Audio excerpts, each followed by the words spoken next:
Folks, I'll be real.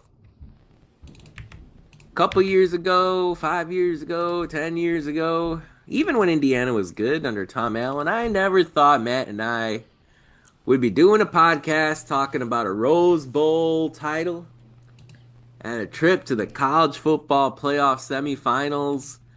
But that's where we are. The greatest win in program history, and there was zero drama whatsoever. It was the most boring, awesome experience of all time. It was wonderful. Indiana crushes the Alabama Crimson Tide. 38-3 was the final.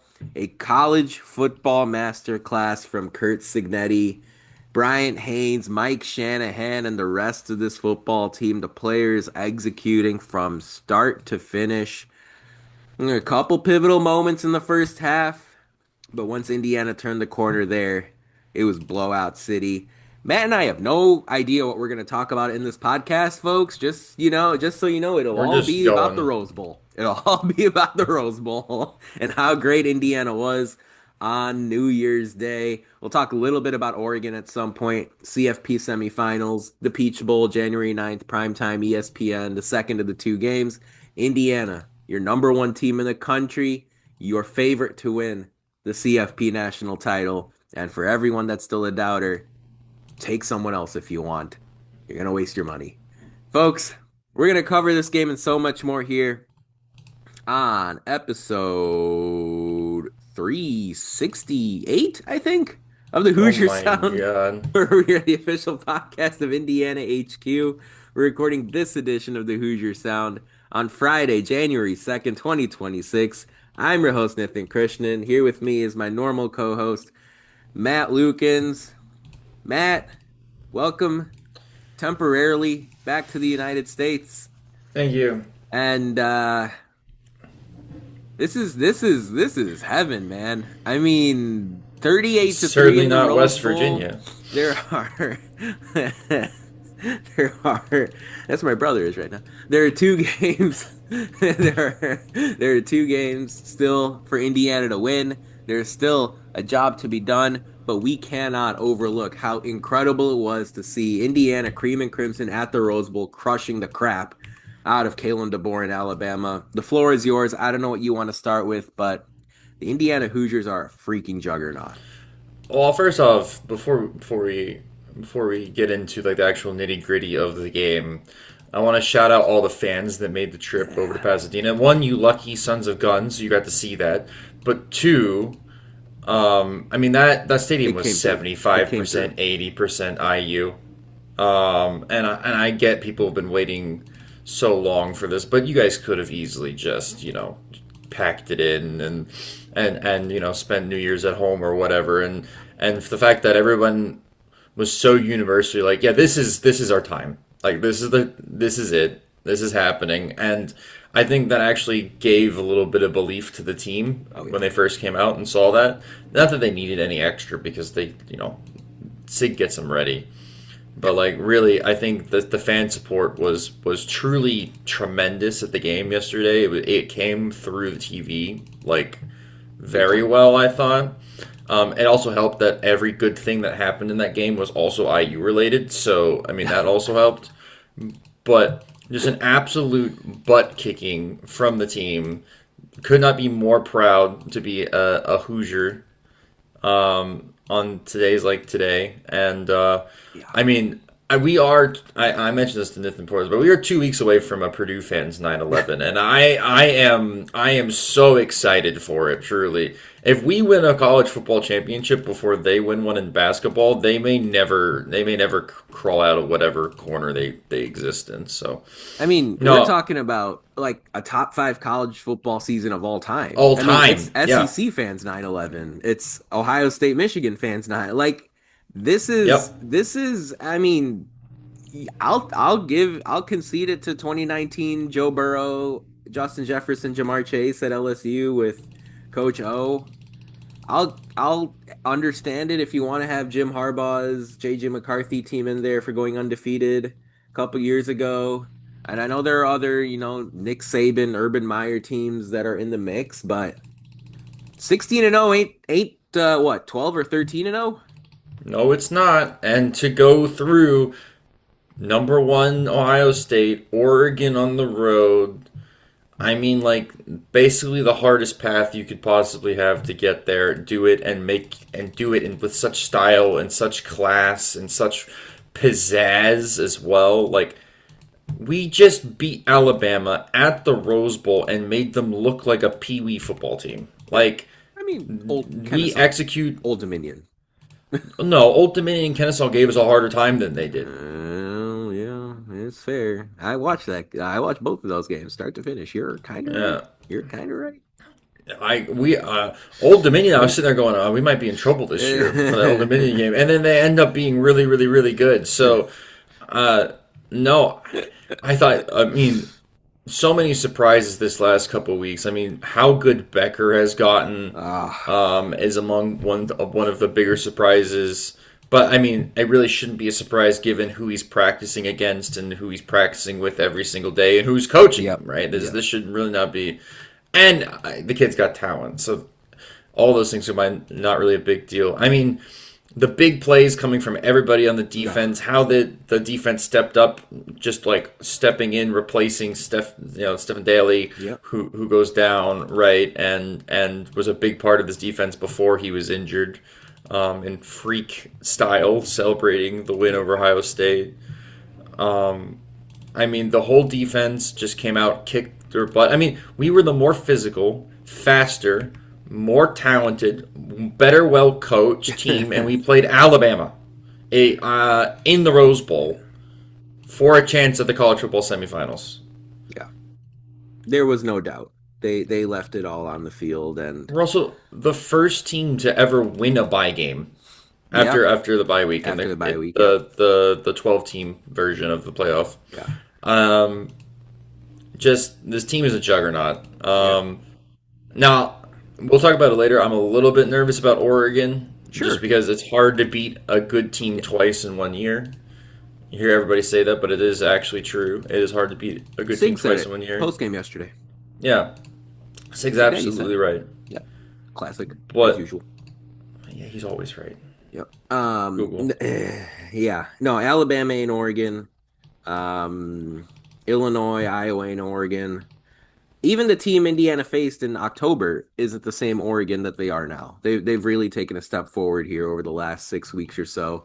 Um, Even though when you look at the resume, you're like, well, who are they beating? No, like this, it's a classic example of a team just continuously getting better, especially when you're not paying attention. Oh, they beat Minnesota. I don't care. Well, they're moving in the right direction. And then Yep. the scoreboard did not reflect yesterday how dominant Oregon was. And that was a 23 nothing win over Texas Tech. No, they 38 manhandled nothing, or 45 to Texas Tech. 3. A score just like Indiana, Alabama was in the cards for Oregon. Just Dante Moore missed a couple plays there. The Oregon, defense gave up the one big run that set up a field goal attempt. But at the end of the day, like Oregon could have created even more separation. This was not a case of Texas Tech was moving it. They just got unlucky. It was the total opposite. Um, Absolute cinema at the Rose Bowl. The views were amazing, even though I know the weather wasn't great, especially if you were there. The crowd noise, like Matt said, it came through loudly.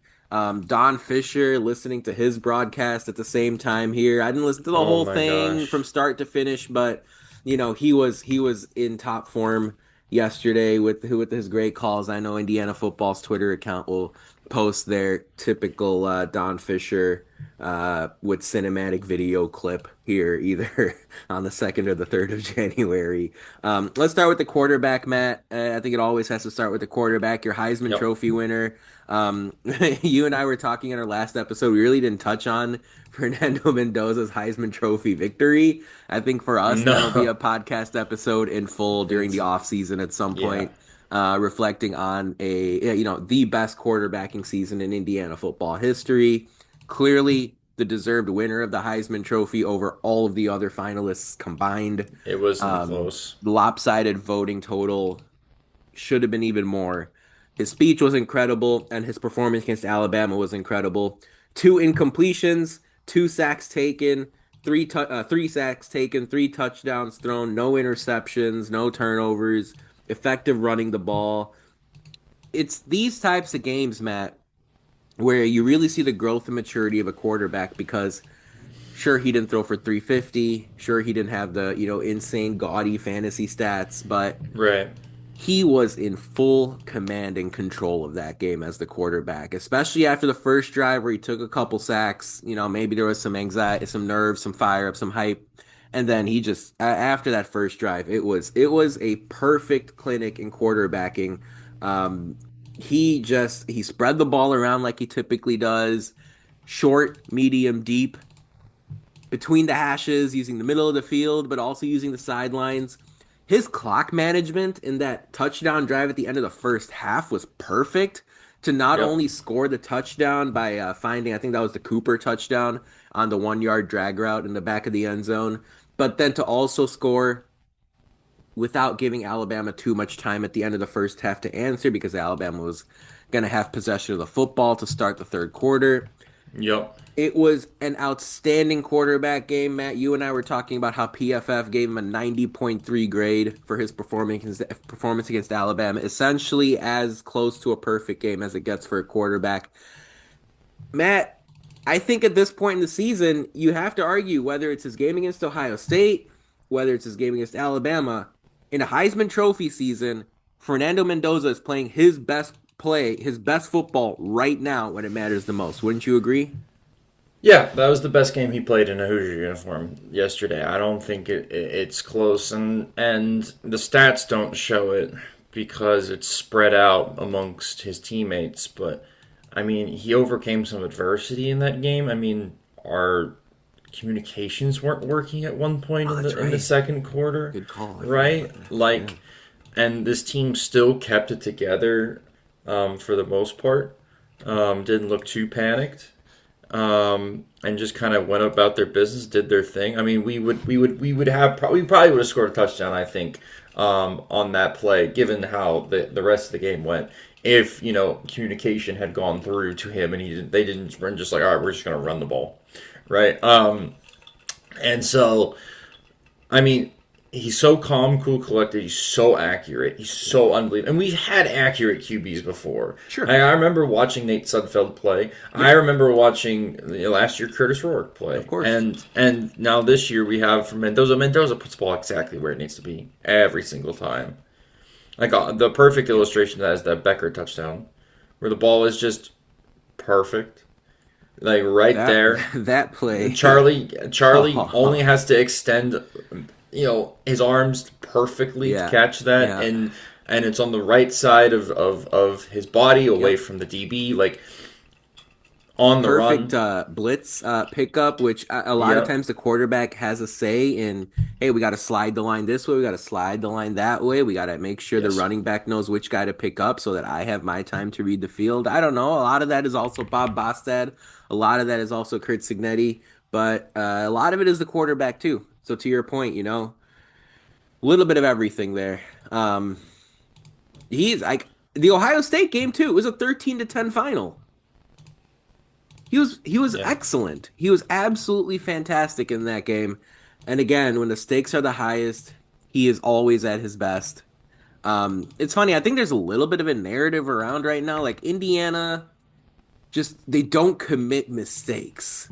They don't shoot themselves in the foot, which is why they win games. And I think that's a Yep. little bit too. I get it, but I think that's also a little bit too broad of a generalization because remember, in some of Indiana's highest profile games this season, Fernando Mendoza threw interceptions at the end of the game. Right? Like Indiana has made mistakes with drop passes this season. Indiana has made mistakes as far as sometimes penalties here and there. But they I think it's almost swung too much in that direction. Like Fernando Mendoza is going to push the ball down the field. The running Yep. backs are going to hit you with explosive plays. Roman Hemby was outstanding in yesterday's game, That might have been especially his best game early. as a Hoosier. I think it Yeah. was absolutely his best game as a Hoosier, and I think he was the one in the first quarter, in the first half, made Alabama's coaches sweat the most. Yep. Because If Roman Hemby can beat Alabama's defensive back, guys like Keon Sabb, Bray Hubbard, if he can beat them to the sideline, if he can beat them around the corner with the speed, Mm. if he can beat them to the edge, that's gonna create a whole slew of problems for Alabama's defense. Because now you have Kalen Black between the tackles. And now you have Charlie Becker and Elijah Surratt hitting you deeper down the field. And then you have Riley Nowakowski and Omar Cooper Hitting those figuring out mid, those the seams yeah. and the mid range, like the medium level routes. Roman Hemby, even in the first half when Indiana, opening drive they punted and then, okay, whatever, field goal right on the second, on the second drive, I think to take the 3-0 lead. It was Hemby that was cutting Alabama's defense to shreds, giving them problems, nightmares, concerns. And I don't think you should sell Indiana short here. Yes, you're right. Indiana doesn't make mistakes, but they are an outstanding explosive play team. And they will be willing to turn the ball over once or twice if it means we can get to 30, 35, 40, 45, 50 points on your head. And I think that's exactly what you saw in that game yesterday with Indiana beating Alabama 38-3. Frankly, the way I look at it, it was, from a perception standpoint, it's almost like you switched the two brands yesterday. Yep. Indiana felt like played Saban Alabama football, and Absolutely. We have been. It felt like Alabama played the type of football Indiana would play in a good season, right? We've seen Indiana Yeah. have these Tom eight, Allen nine, football. yeah, the Tom Allen 8-win teams, even like some of those really good Kevin Wilson teams. Like it felt like it felt like Alabama played, hey, we got a quarterback that, if he's good, watch out. We have receivers that, hey, you know what, if we can exploit you, watch out. But Indiana played that classic Saban style stuff where it's like we run it well, we're gonna block well, we're not gonna give you anything, we're gonna hit you with explosive plays on both sides of the football. Um, Alabama's got good players. They're a good team. It's just you can see the gap between where they are and where Indiana is, where Oregon is, as far as the best teams in college football. Hoosiers What a with crazy statement. 38-3 win. We'll see where Alabama is in future years, but right now we're in Indiana mode. 38-3 final. The Hoosiers outgained Alabama 407-193. The Hoosiers threw it effectively, ran it effectively, 22-11 on the first downs, 9 of 14 on third down for Indiana yesterday. Alabama was 3-4-11 on third and 0 for 2 on fourth. Matt, you and I were talking about the two pivotal moments in this game. The first one, Mm. the fourth down gymnastics from Kalen DeBoer. I don't even know what to say. Curt Cignetti's face. That was it. It's Sig just face. disgust.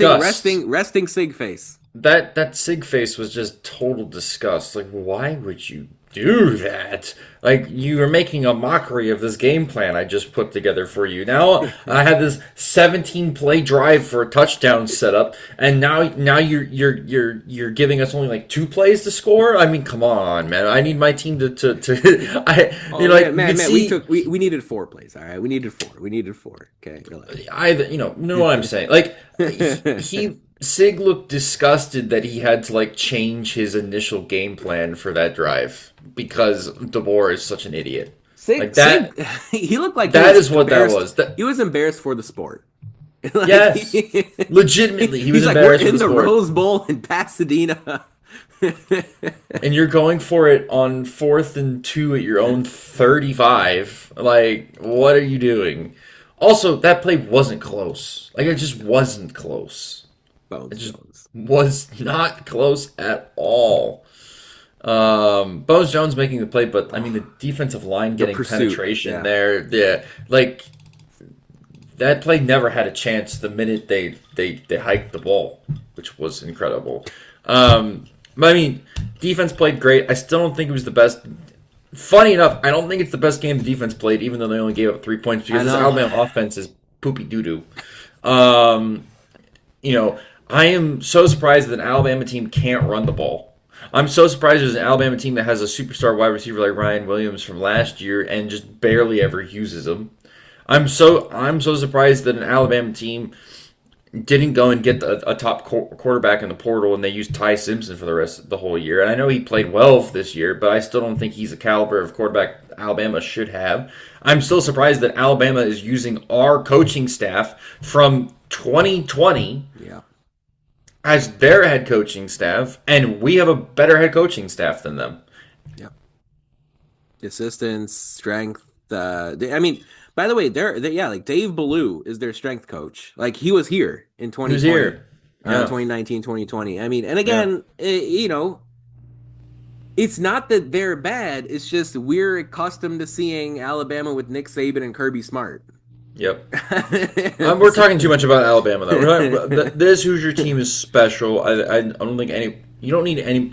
Hoosier fans, you don't need anybody to tell you that. You know But my this, point right? is, I think we need to start talking. Like, we need to start talking about Indiana, like we talked about Urban Meyer, Florida, and Nick Mm, Saban, Alabama. And I'm not saying mm, it's there 100% yet. It's not there yet because we're talking about programs that won multiple national championships. But think about how much margin for error Ohio State had this season, coming off of their national title last year. And yeah, everyone, until the Big Ten championship game, was ready to crown Ohio State. And even after Indiana beat Ohio State in the Big Ten championship game via straight up outplaying them and outcoaching them and out executing them and out preparing right, them, Ohio yeah, State was still, as of New Year's Eve evening, the national title favorite. mm, Not mm. Indiana. And all Nope. Indiana's done is go to Autzen and win. Beat a top 10 Illinois team by 50. Beat Ohio State, because I'm including this in the Big Ten championship game. Not via fluke, via straight up kick ass football. Yep. Went to Iowa and won. Went to Penn State and won. Fought through adversity. Came off of an 11-2 season last year where the only two losses were on the road to the two teams in the national title game.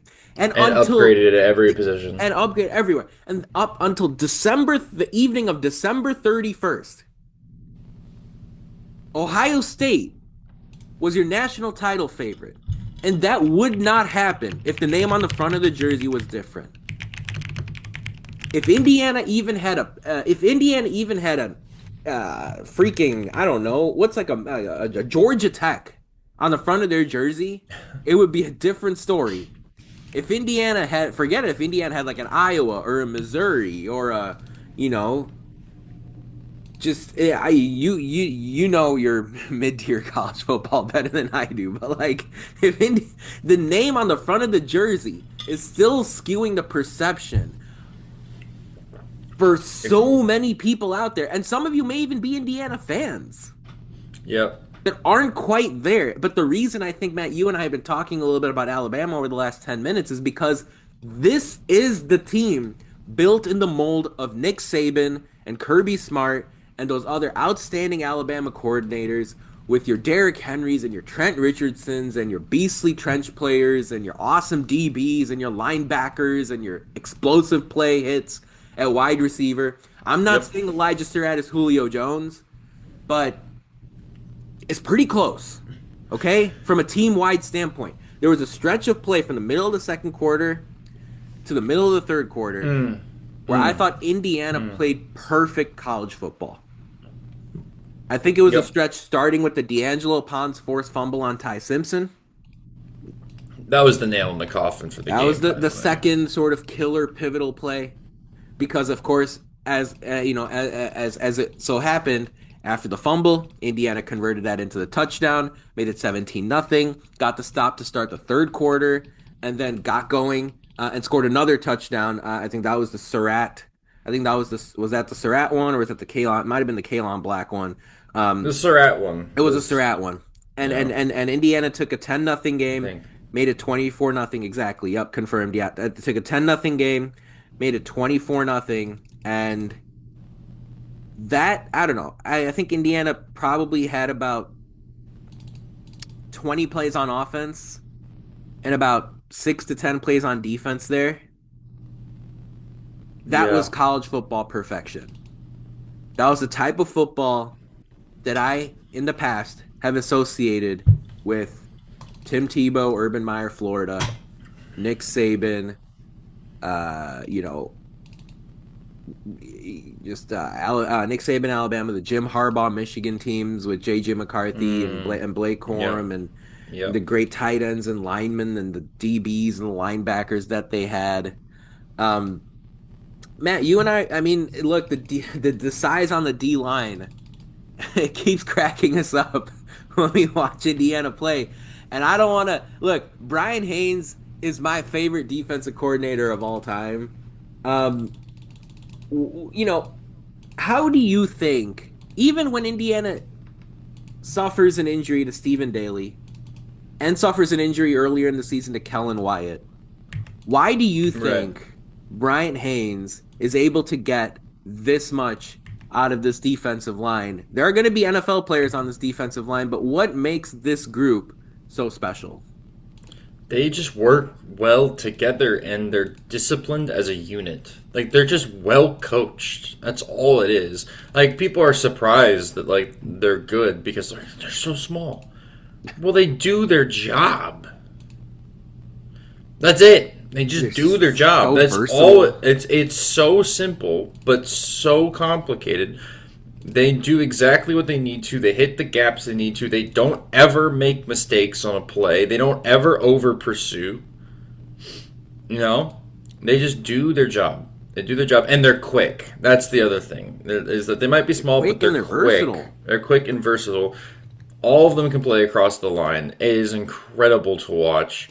Um, Truly, never thought I'd see an Indiana team that could compete with the big boys on the defensive line. I thought that was always going to be our one weakness as a program, right? I thought maybe we might be able to get enough fat white boys to play offensive linemen, but I didn't think we were going to get enough athletic Killer, guys to play athletic, killer athletic guys to play defensive line. multi-dimensional. Yeah, yeah.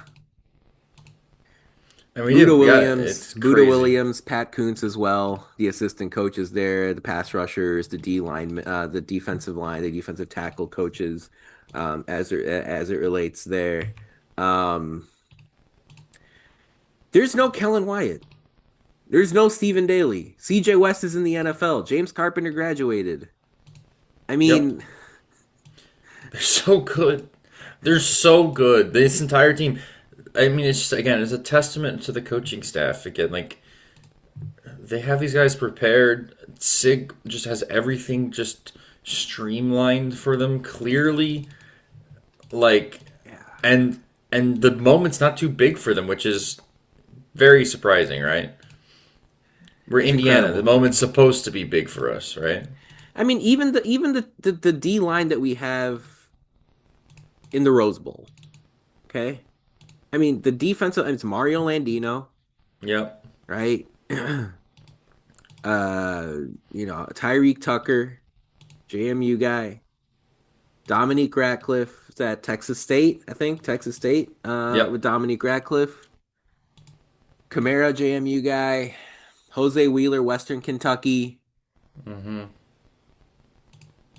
Daniel and Dukeway, high school recruit. Yep. He's just gonna get Surprised better. actually. Just gonna Yeah. get better and better. Kellen Wyatt's Maryland and Stephen Daly is Kent State. Kent State. You just find guys that are underutilized that have good production and that are upstanding guys. Go to practice every day, go to class every day, and you bring them in. You surround them with each other and just let them work and let the coaches go to Multiplication. work. Multiplication, not addition. Yep. Right? Because if four guys do their job, it's like four squared. Yep. It's four cubed. It's four to the fourth power. It's not just, four. It was nice to see Kamara have a good game. I mean, he Yeah. struggled a lot this year and this season, and he had a good game yesterday. I thought he was maybe the best defensive lineman out there, outside of Tyreek Tucker, who I think is just our Kamara, best one. Kamara But was very good yesterday. And even in the first half, I think I saw a pressure or two of the quarterback he had where I was like, oh, okay. I was like, there's some spring in his step here.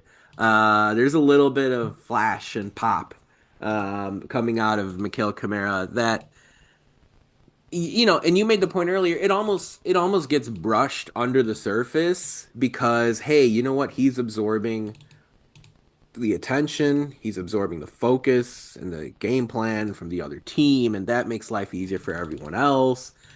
If you look at PFF, he's up there once again in this season as far as pressures on the quarterback, doing his job against the run. But the coach of Indiana wants more out of him. And Curt Cignetti in his press conferences once or twice has called out either explicitly Mikael Kamara's sack numbers or Right. implicitly he's been really praising the effort and the work of other players on the defense for getting Indiana to 12 and 0 and 13 and 0 this Yeah. season, and implicitly sort of I'm taking that as a bit of a veiled shot at Mikael Kamara like, "Yo, we need you, man." Like you Yeah. have Where got you to been, you bro? have Yeah. got to get home, and it's not good enough to just go up against the other team's best tackle so that other guys can get home. That's cool, but we need you to get sacks, to force takeaways, to pop the ball out, to be a disruptive, destructive force on the pass rush and the defensive line. Great point in calling him out because if he can keep ascending here, we're talking about an X National factor, championship. yeah. Man, Kamara was excellent yesterday. Indiana pressured Alabama, I think it was 18 times on 33 dropbacks. The key yesterday to me going in, and I was, of course, expecting Ty Simpson, not Austin Mack halfway through, but Ty Simpson's numbers were that he struggled under pressure. He was excellent, elite when he was clean.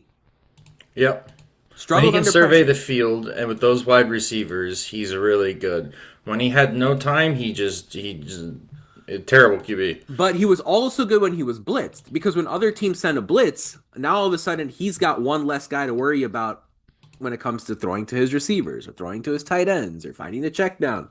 If you're able to get pressure with four, now Ty Simpson's life becomes very difficult. And True. on the to me, the biggest meaningless play of the game, or let's say this, the most underrated play of the game was a third down incompletion that ended Alabama's first drive. If you go back and watch that one, folks, that was where Brian Haynes brought the simulated pressure. It was a third and Yep. 14. Caden Proctor, Alabama star left tackle, was blocking air. Yep. He had He had no idea what was going on. he was completely bamboozled, befuddled by the Bryant Haynes. It was a four-man pressure, but he dropped two of the defensive linemen and brought two of the other guys.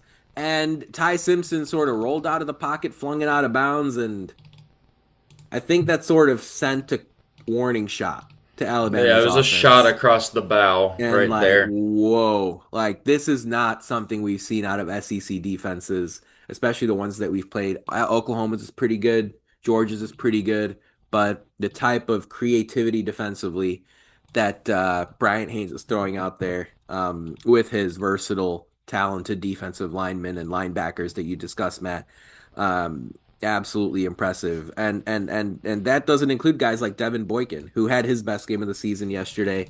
Getting back there Yeah. behind the line of Yeah, scrimmage. yeah, yeah, yeah. Bones Jones and Devin Boykin were Indiana's two best graded defensive players by a wide margin yesterday, according to PFF. And I get it completely. It makes total sense to me. That lines up with the eye test. Boykin and and Bones Jones were just outstanding. Isaiah Jones, an exceptional performance.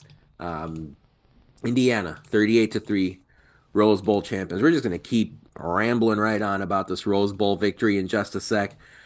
But first, it's time for who won the week this past week in IU sports. I mean, there's a lot to pick from. Men's basketball. Here we go. Yep. Here we go. Big Ten Yep. season is here in full force. Time to put up or shut up. The first two games, Matt, are the two biggest games of the season. I mean, the first two games in January, you talk about a home game against Washington on Sunday night, and you followed up with a road trip to Maryland on Wednesday. These are huge. You Indiana lose those needs games, these. the season's basically over. Yes. because at the end of the day, we haven't dug into this too much, but I think Indiana probably has to get to 21 wins. Yep. And I don't think they're beating Michigan. And I don't And think look, I they're. don't I know. think they can keep with Purdue, but I don't think they can. I don't know. I think we'll see which, how Indiana gets to 21, but I think that's the magic number. I don't think 20 is good enough. I mean, credit to Indiana, like, you know, they beat Marquette and they beat Kansas State, but Marquette and Kansas State are not doing their part of the deal here. Or doggy poo poo cheeks. So, so, we'll see how this thing goes starting Sunday night. Should be a wild ride, to say the least. Kellel Ware, Matt, he is he is picking his game up for the My Miami Miami Heat. Heat, my Miami Heat, and Indiana Hoosier guy. That's Well, right. where He is picking his game up. He is putting up excellent numbers throughout December. he's becoming a very solid NBA player. He absolutely is a major steal as it relates to his draft class. Women's team off to a rough start here in Big Ten play. We'll see what Terry Morin can piece together here before the end of the season. But it looks like the runway is going to be quite long as far as trying to figure out how to get this team up to playing at their full potential. Yeah, Um, so much happening as it relates to the world of Indiana sports. Of course, we're all looking at football, but again, historic year for the volleyball team. We talked about that on our last episode. Plenty of good stuff in the NFL world as well. I saw CJ West sack Phillip Rivers on Monday night when the Colts and the Niners played each other. So we'll see what CJ West can do as the 49ers make the playoffs and right. try to inflict some damage here. Let's see if they can get the 1 seed against Seattle on Sunday here in the NFC. But folks, a reminder: if you enjoy our show, leave us a review, tell a friend, share our links. That type of support really helps us grow this podcast and reach more passionate IU fans such as yourself. Again, on social media, you can find us at Indiana HQ or at the Hoosier Sound. Matt, I have a bunch of stuff here listed from the game in random order. How about Elijah Surratt and Charlie Becker? Let's talk a little bit about them. I mean, we've touched on them already a little bit. Elijah Surratt, all he does is score touchdowns in Indiana's biggest games. And I feel like we have these podcast episodes, and it's like Elijah Surratt, he scores at Iowa, and he scores at Oregon, he scores twice against Illinois, and he scores against Ohio State. And we there's so much other stuff going on that he slips under the radar a little bit. Let's give Yeah. Elijah Surratt a little love here. All amazing touchdown yesterday, sealed the deal essentially. He's so reliable. If you think of other receivers that you've seen in college football, the NFL, is there somebody he reminds you of? He doesn't blow you away with the Justin Jefferson, Jamar Chase physical profile, but he is elite at the wide receiver position. He's just so crafty in his route running. His route running's really good. He's got fantastic hands. Every time you throw Elijah Surratt the ball, I think it's getting caught. I don't care how hard it is for him to catch the ball. The first down was an Elijah Surratt reception yesterday. Yeah. Yep. He just finds ways to get open. And he's huge. He's a big bodied wide receiver. Like, I've met him in person once, and he is much bigger in person than he looks on TV. He's built. So it makes sense to me. The Becker one Yeah. makes a lot of sense now, given the fact that I know he's like an elite sprinter. Yeah. But we got Waffle House and we got Butter. That's what we got. Oh, I see. So Waffle House always open. Charlie Becker, aka Butter, Mm-hmm. so smooth, Uh-huh. so smooth. What's Mr. Omar Mr. Cooper Smooth. here? Is he like slick? Is Uh, he slick? Is he what is he? Is he we can't just leave him out, right? Wasn't there Syrup, something? There was something. Yeah, I was like, oh, okay. syrup, Okay. I like that. a little I like that. slippery, That works. a little slippery, but the ball sticks to him. His foot stays in bounds. He's a little slippery, but when he needs to, he'll Gets the stick it. job done. When he needs to, he'll Gets stick the it. We got job syrup, done. butter, and Waffle House. It can make up for, the mistakes that Waffle House and the butter make Yeah. occasionally. By the way, I need to give a shout out. We're talking about three wide receivers here. There's a fourth wide receiver that doesn't get talked a lot about, and that's EJ Williams. Go for it. Go for it. And he Preach. he doesn't do he doesn't get the credit nor the targets Preach. in the passing game that maybe I feel like he might deserve to get because Yep. there's just better guys to throw You'd get him at to. other schools, I know that much.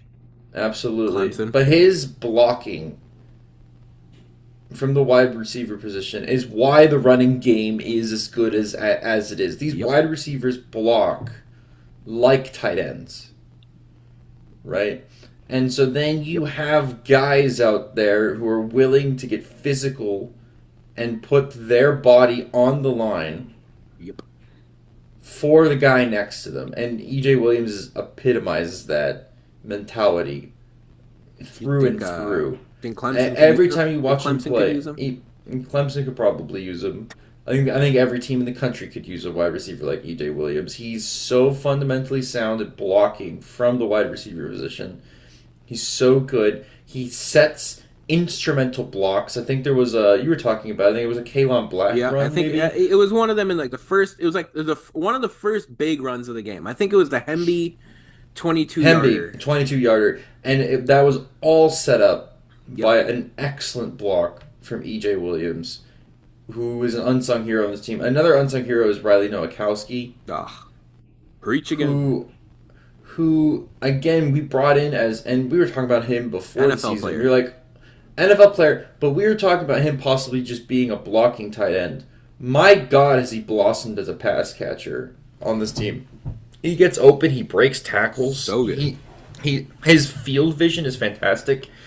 I don't think he ever wastes a single step when he has the ball. It's usually the perfect way to run. Yep. I think he should probably get the ball more. But then you're taking the ball away from Elijah Surratt, Charlie Becker, Yep. and Omar Cooper. I think Elijah Surratt's an NFL wide receiver. I think Omar Cooper's an NFL wide receiver. I think Charlie Becker will be an NFL wide receiver someday. I think not Riley Nowakowski is an NFL tight end, and I don't think EJ Williams is an NFL player. But I'm I damn happy would he's on my not. team. I would not be surprised if he doesn't make a practice squad or something somewhere. That stuff sticks, and if nothing, I think he'll be a coach at some point if he wants to. I think that's the type of stuff that you go out there and you teach the high schoolers or you teach the college kids. Like how Justice Ellison's on Indiana's coaching staff right now Yeah. for whatever reason. I think EJ Williams, if Curt Cignetti, I don't know, wants to listen to my advice, I would say EJ Williams is a guy that Get him as a GA for next year for give him an sure. assistant role, give him a GA role, like whatever the case is.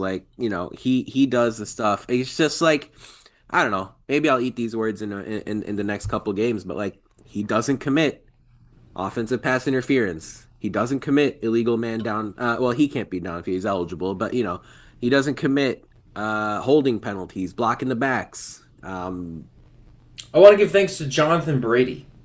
Yeah, We're just gonna go through everybody on this roster. I think that doesn't get enough I thanks. love that. Jonathan Brady is a guy who came in from Cal, had a big role at Cal, caught a lot of touchdowns for Fernando Mendoza.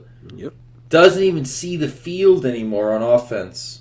Yep. Not nearly as much as I thought he would going into the year. I think I saw 40 receptions last season at Cal for Jonathan Yeah, Brady. 40 I think it was receptions last 40? year at Cal. Yeah.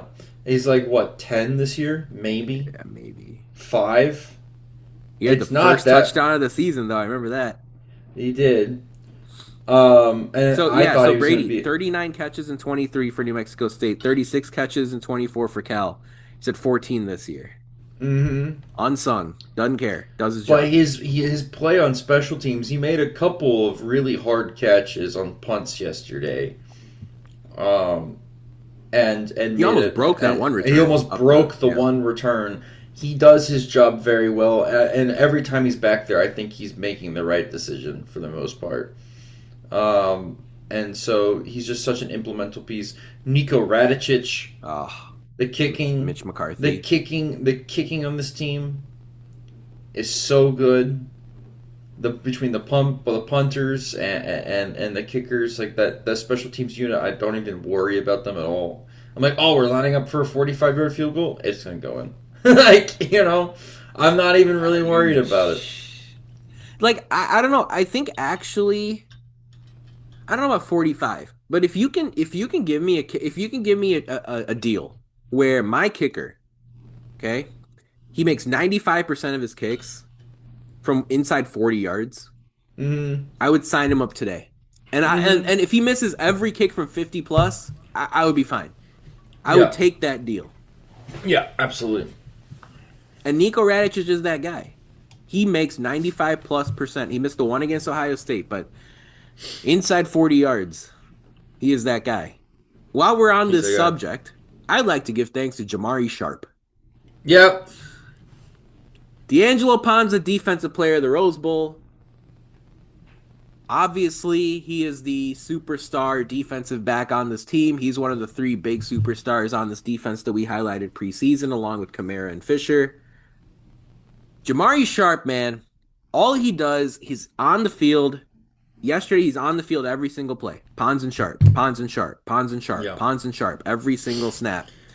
And I know that one video of the Autzen game went viral where Cignetti was chewing him out on the hot mic on You're CBS. always laying down after plays.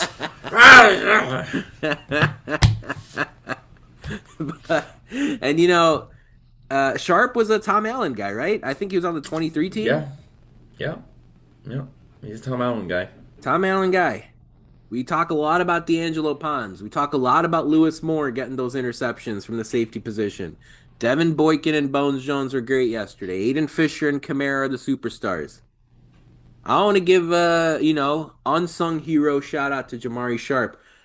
We're talking about a guy that's going up against Oregon's receivers, Penn State's receivers, Ohio State's receivers, Well, you didn't have to Alabama's put Penn receivers. State's receivers in that same category, but yeah, You're right. That's on me. See, I'm still stuck in the days of like Allen Robinson, KJ Naylor. Hamler, Jahan Naylor. Dotson. Tribor Pena was really good at Syracuse. Yeah, but that's just that Penn State team was all sorts of messed up. Grunkemeier's in the portal. There should be a lot of people going after him.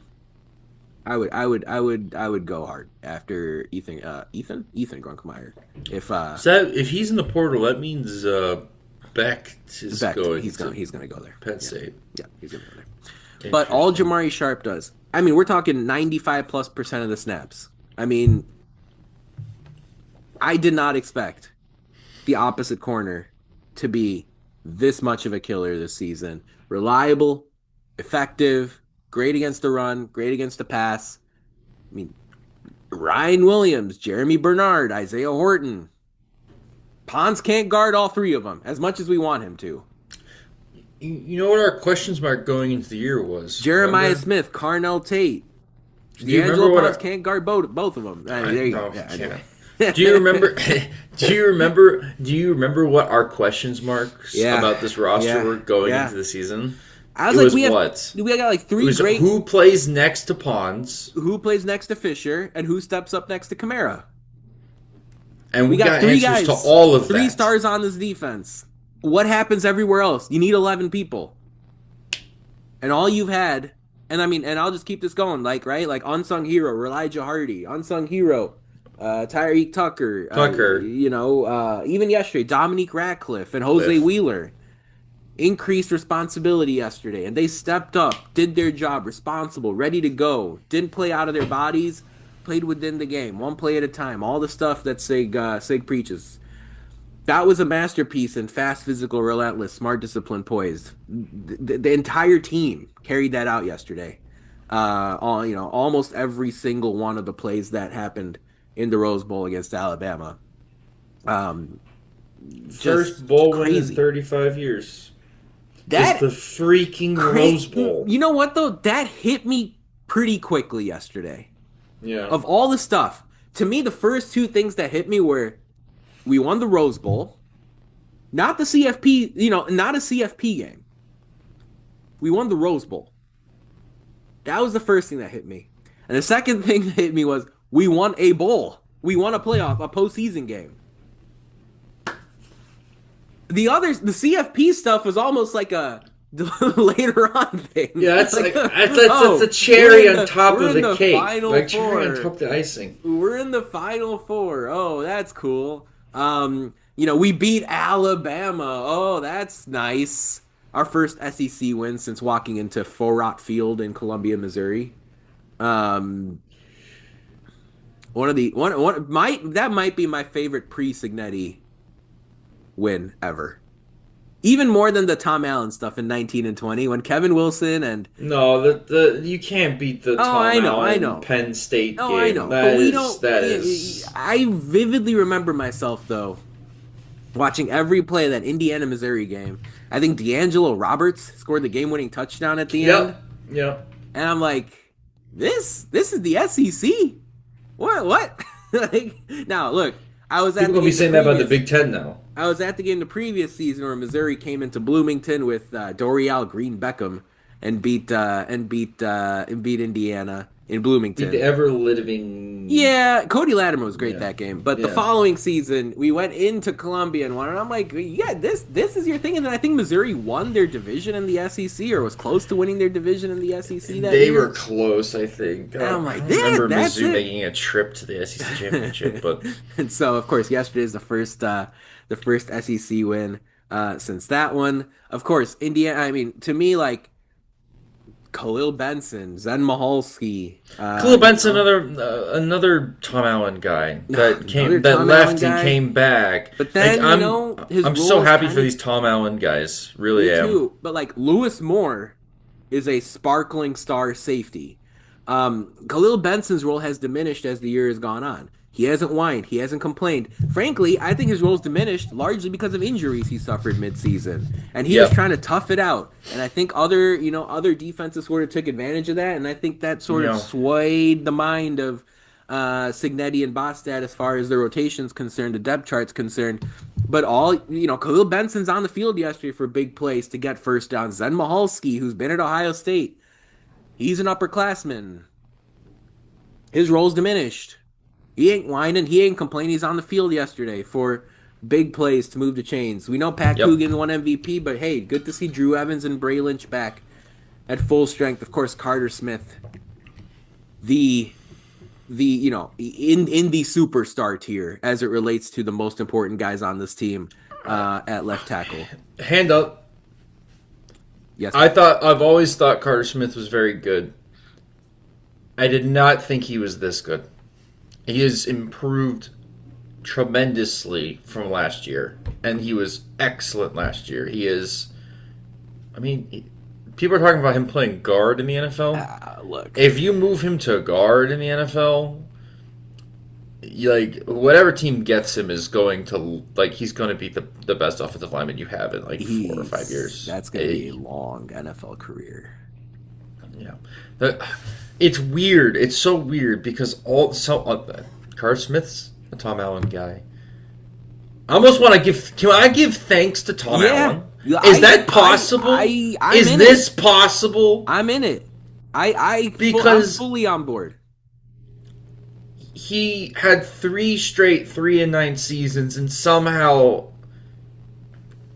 through luck or genius, compiled a couple of classes towards the end there of guys that committed to the love each other narrative and just the love of the school to come play for him that ended up being crucial players on a team that's going to be competing in the college football semifinal in a week.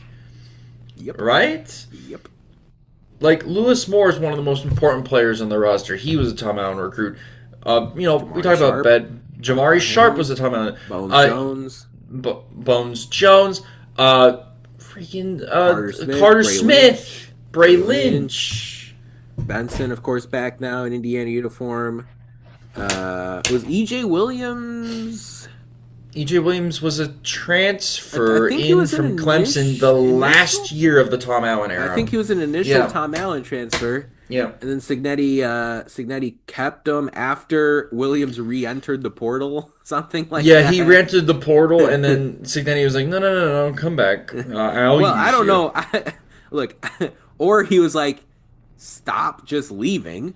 Like, Yeah, stop just looking stay for here. greener Yeah, grass. I mean, but to be fair, if your coaching staff leaves, I feel like you're allowed to leave with look somewhere else as well. And it's So like, at some point, I mean, there is something to, even if you don't play much, the education that you get from Cignetti and Haynes and Shanahan and the position coaches on this team.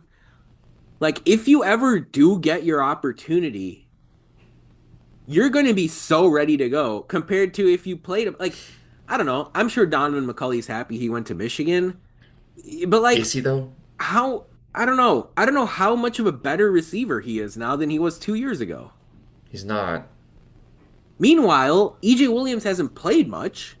To be fair, he hasn't played much, but he is clearly a better player than he was 3 years ago. He's a much more And complete NFL teams player. will notice that. And I don't know if he'll actually end up getting a spot in the pros, but like there is something to that being the case. His blocking is so good. He's got good size. He's got good measurables. He's strong. I wouldn't be surprised. Look, I would not be surprised if I mean, look at Kobe some Martin and NFL Charlie team. Becker. But I would not. What I'm trying to say with EJ Williams, I would not be surprised if some NFL teams like, what if we can convert this guy into a tight end? Big time. What if we can get this guy to bulk up, put on like 30, 40 pounds, and see That's what happens? Gadsden on the Chargers. Oronde Gadsden was a receiver at Syracuse, and now he's a Yes, tight that's end what doing I'm big things. exactly what I'm saying. Um, That's actually exactly who I was thinking yep, of when yep. I was really like, why could we turn who's so good at blocking as a wide receiver? We put a couple more pounds on him. We give him an NFL weight Yep. plan. Like, And why then can't guess this what? guy He be a can tight catch the end? ball. He's a seasoned Yes, receiver. Yeah, I mean, he can high point balls. He's a absolutely. as a tight end would be The touchdown he scored wonderful against weapon. Illinois was the backbreaker in that game. An awesome Yeah, touchdown back of the end yeah, zone. yeah. Arguably Mendoza's best throw of the season. I mean, and then you think about Kobe Martin and Charlie Becker, right? And you've seen now they've been in the system for a year and a half, for a year and And they're three next quarters, up.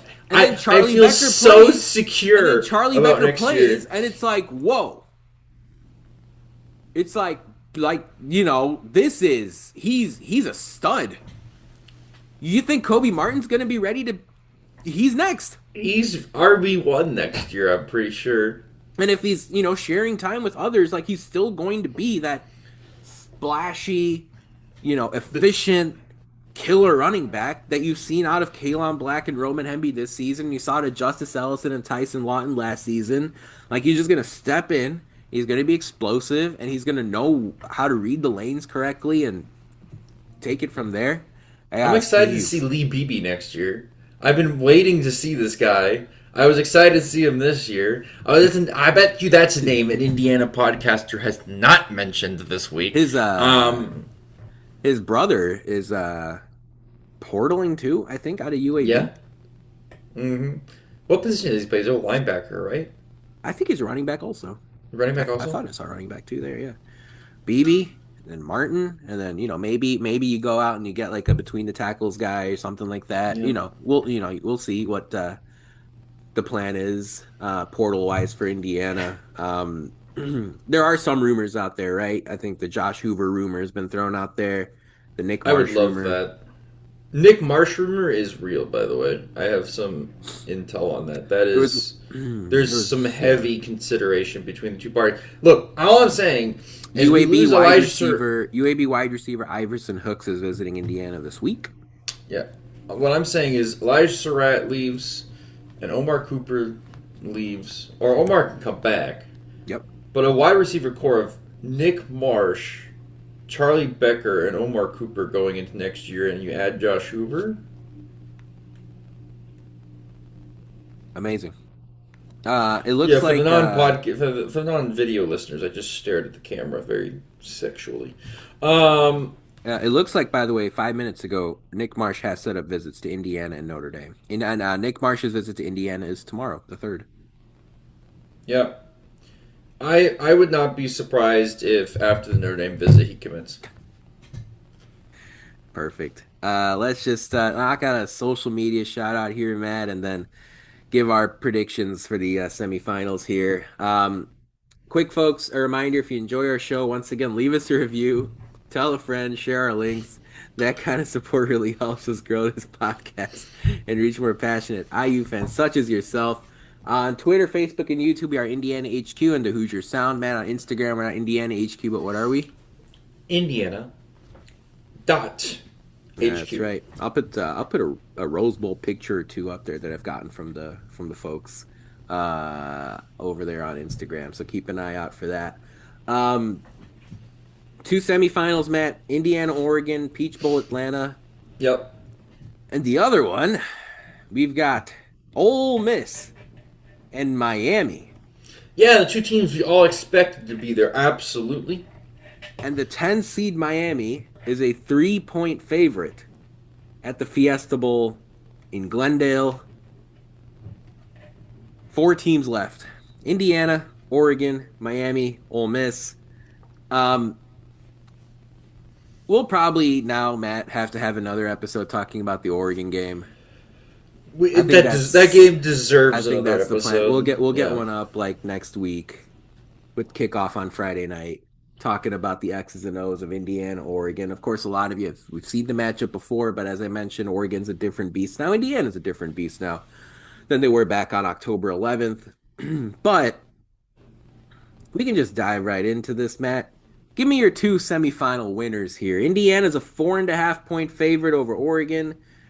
Miami is a 3 point favorite over Ole Miss. Who you have in the two semifinal games in the college football playoff?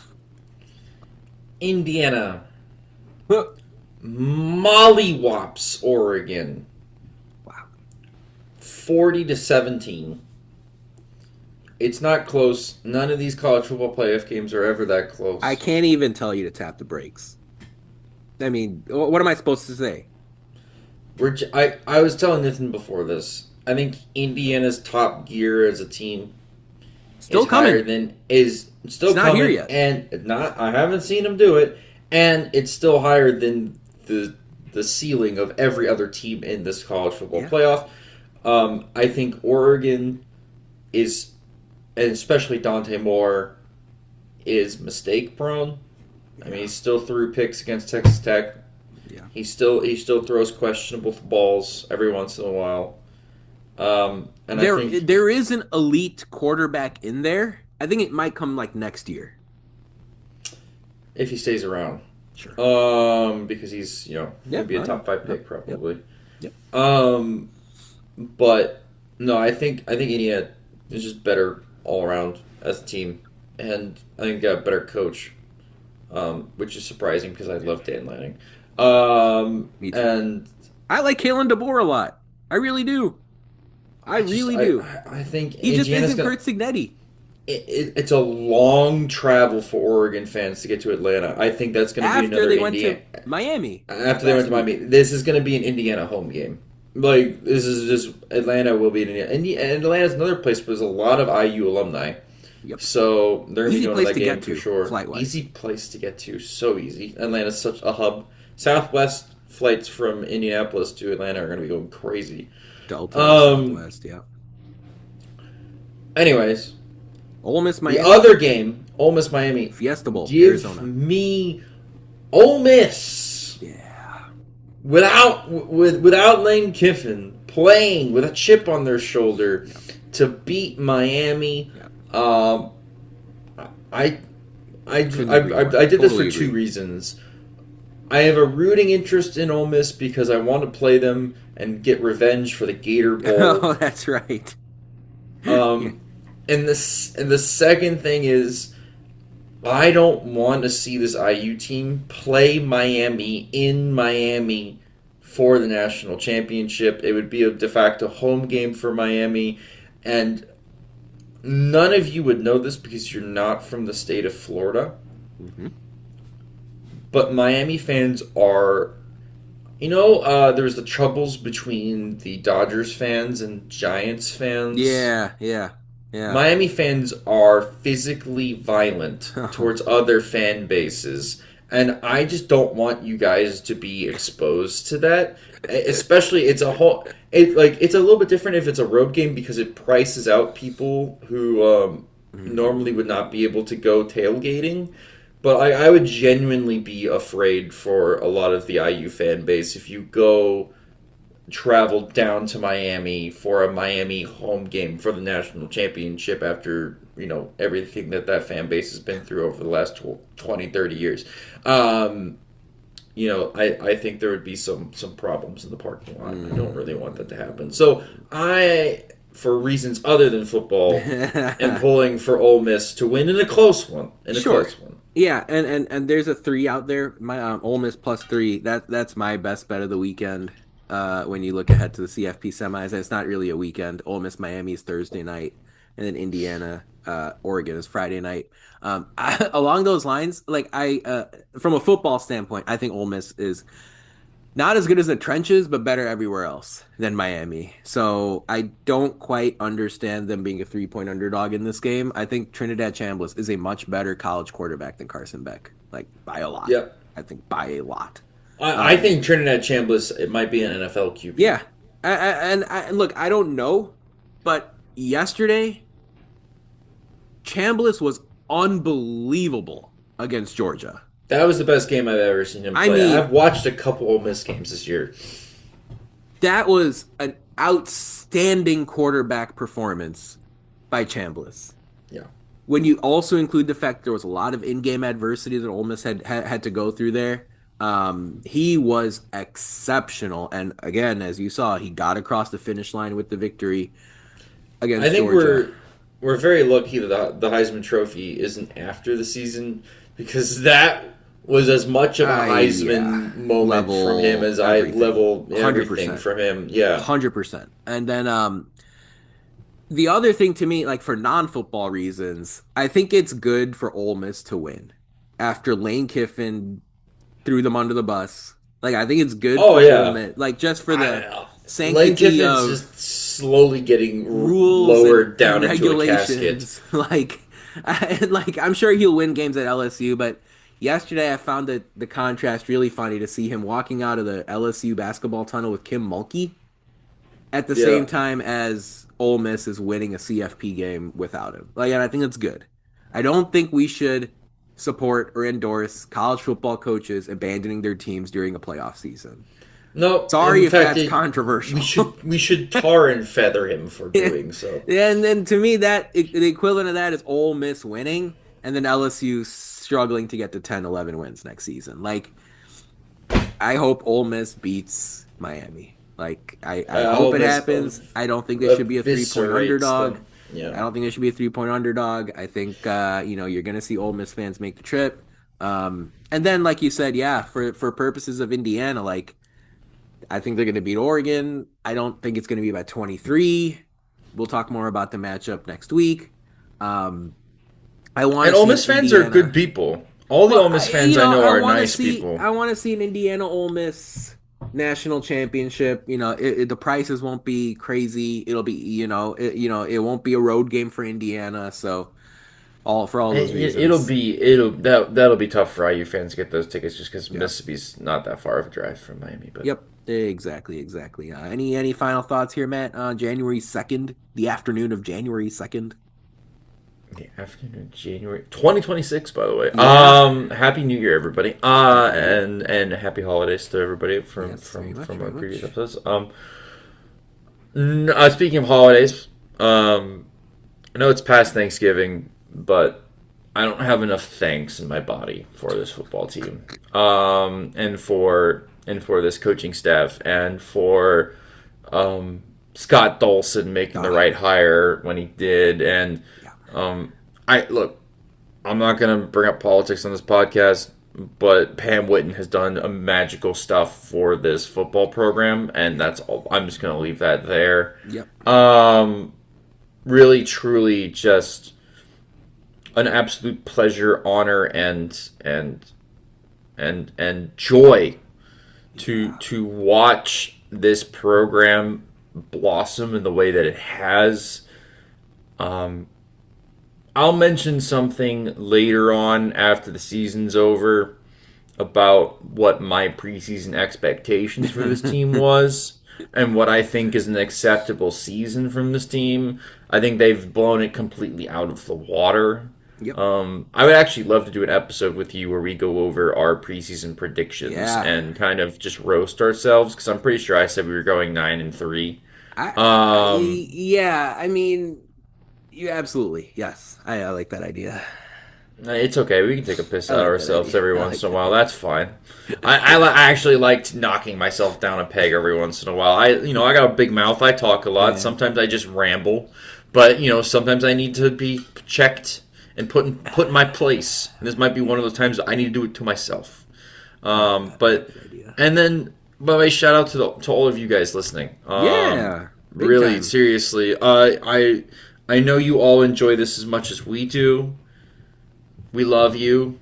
I see your comments, even if they're telling me that I don't know what I'm talking about or that I'm just talking to talk. I see your comments. We really, really, really do appreciate all you are guys, right most of the time. and we love that we are taking this journey with you. Yeah, seriously. and you are on the journey with us, Yeah. right? Like we are all just sitting here as passengers on this wonderful train ride. It almost feels like the damn Polar Express if we're gonna get into the holiday mood right now. And I feel like I'm the kid with glasses, the little nerdy kid with glasses. That's what I feel like right now. And I'm just getting dragged along. And every time I think I'm right, this team proves me wrong. And I am so happy that I am stupid. So thank you to you guys for listening. Thank you to Curt Cignetti. Thank you to the Polar Express. And Happy New Year, everybody. The Hoosier Express. I don't know. That doesn't. Maybe we'll see. I don't know. The Work in progress. Oh, Polar Express Hoosiers. the hoo train. I almost said Hooters, but R.I.P. Hooters. Yeah. I mean, look. Yeah. No. Fair point on everything there. Totally echo all of those comments. Portal season's underway. We talked about Nick Marsh. We talked about Iverson Hooks. We talked about Indiana doing their thing. Like typically, Matt and I would really dive Iverson into portal Hooks stuff. is a great name. No, for sure. Good wide receiver name. I mean, you can come up with some creative play call names just out of Iverson Hooks. Indiana's going to be in the portal because the thing is, folks, now because Indiana's paying their coach just as much as most programs are paying their coach. As far as I think what is it now, top 5 or something after Lane Kiffin and maybe one other guy and Ryan Day and Kirby Smart. Like 9 wins kind of isn't acceptable anymore. As crazy as that sounds.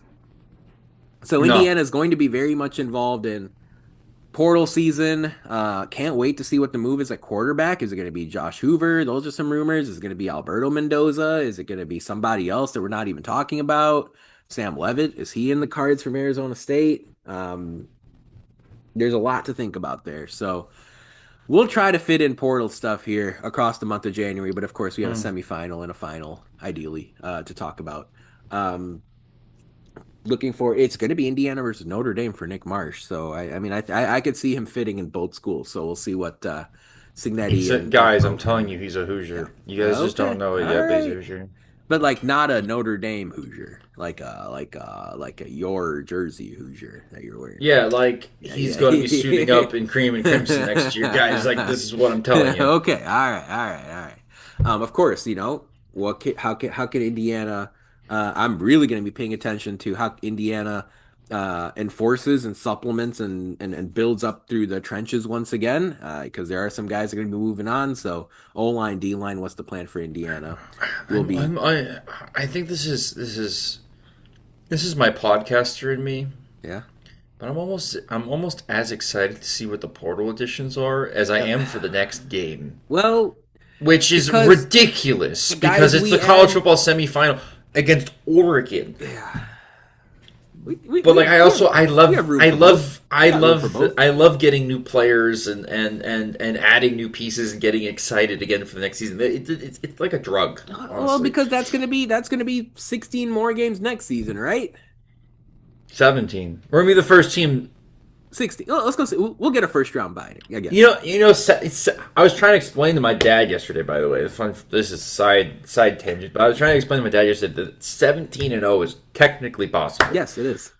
Right? It would have to be a group of 5 team to do it, Yeah, I mean, yeah, I don't know. Could like, cause what? or like a All Washington State or an the Oregon yeah, State. or like had Virginia won the Ace? Oh no, but they would. Yeah, yeah. Okay, maybe ACC Big 12 champ, maybe No, because then the group of 5 would have to be ranked above them, something like and I that. feel like that's just not going to Okay, no, happen you're right. You're ever. right. You're right. You're right. I see what you're saying. Okay, It'd have to be like an American team, or it'd but it have is to be. possible. Yeah, it is Boise, technically peak Boise. possible. By the way, shh. Again, another shout out. We're doing a last shout out on the podcast. Oh yeah. Shout out JMU for putting up a better fight than Texas Tech did Hell against yeah. Oregon Damn right. in Oregon Stadium. By the way, I wouldn't be surprised to see a bunch of those JMU guys are going to the portal. Obviously, a lot of them are going to follow Chesney over to UCLA.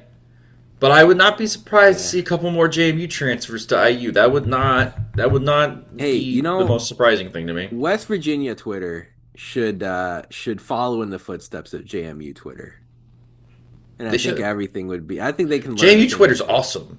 I love those. I hated those people when we Yeah, hired Cignetti because they were there's insufferably time, mean. you know. But time heals all, and I JMU love Sports them. News has And dominated. I am extending the olive branch from me personally Yeah, that JMU Twitter can celebrate IU winning a national for sure. championship like they won a Yes, national very championship, much. given that You deserve it. our some of our most important players come from JMU and our coach, and we stole your entire staff. Like, And we're thank going to you. be looking at JMU film against Oregon. JMU put some stuff on tape. Like They it's did. this is an alliance. This is an alliance for sure. Folks, that about wraps it up for episode. I think it's actually 358 of the Hoosier Sound. Thank you so much for joining us. Really appreciate your support. To hear more fantastic episodes like the one you heard today, be sure to follow us at Indiana HQ or at the Hoosier Sound to make sure you don't miss any in the future. You can also go to our website, indianahq.com, to find it all in one place. But as always, thank you for listening, Hoosier Nation, and we will see you next time. Peace and love. Go Hoosiers.